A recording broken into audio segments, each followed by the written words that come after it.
Hello guys, this is me Shreya and I'm back with another video of mine. So I hope you have loved all my previous videos which I had made and you are liking the content which I am making. Really sorry for that. So yeah, today I have got you another poem written by William Shakespeare, obviously because he is one of my favorite poet and a playwright.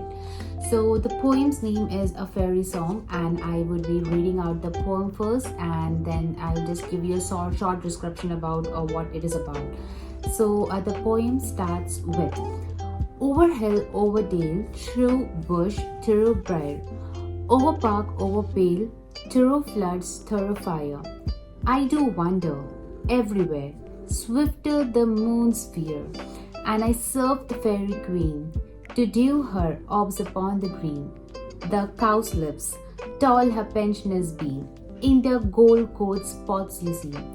Those be rubies, fairy flavors, in those freckles live their savors. And I must go seek some dewdrops here, and hang a pearl in every cowslip's ear. So this is a poem which he had written way back in 15th century, but it was published in 16th century. So as being a girl, when I was a child, I was very much fond of the fairy world and reading about all the magical places and exploring about them and everything. I'm really sorry for this. Just allow me a minute, please. Let Mixy. So we'll get back to the poem. So since I was growing up, I was very much fond about the fairy tales and seeing all the magical creatures, the magical world.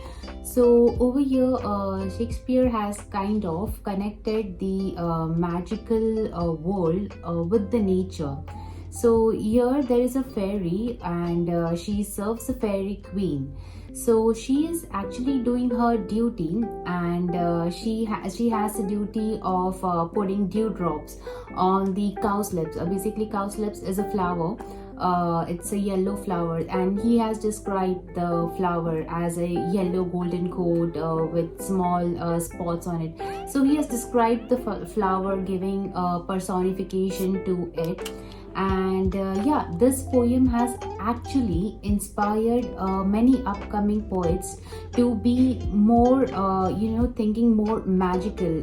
Their kind of horizons had widened completely. So and this actually poem is from a play. It's somewhat called A Midnight Summer Tale, something like that. I don't exactly remember because I have not read all of the Shakespeare play, but I'm definitely going to read this one. So this poem has such a magical tone and it's like a fairy tale. While reading this poem, the way he is described, like the fairy is going around the spheres of the moon and sprinkling dewdrops on the flowers, and the nature is kind of calm and very peaceful to be at. So this is a very beautiful way in which the fairy was describing her duty which she is doing for the fairy queen. So nothing much. Basically this poem is bringing out the magical connection between the magical world and the... I'm really sorry for that. It's...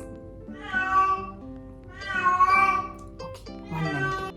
Really sorry for that. So as I was saying, that this poem has brought out the magical connection between the nature and the fairies, and how they are secretly living their life, and they are all in their magical world enjoying the nature's beauty, which we often don't do because we are always busy in our work schedule as usual. So yeah, in this poem the fairy is saying about her life and how she is serving the fairy queen, and that's it. So there's not much about this poem. It is just basically the comparison of the like the nature and the magical world. That's it. It's kind of a fantasy poem, not that fantasy. I mean the okay, sorry, I got you there. What I'm trying is fantasy world in the sense filled with magical creatures and singing trees, singing birds, singing animals. If you don't know Disney, then you must start watching Disney. That's what I mean by fantasy. And I hope you have loved this video of mine. That's all I wanted to say about this poem.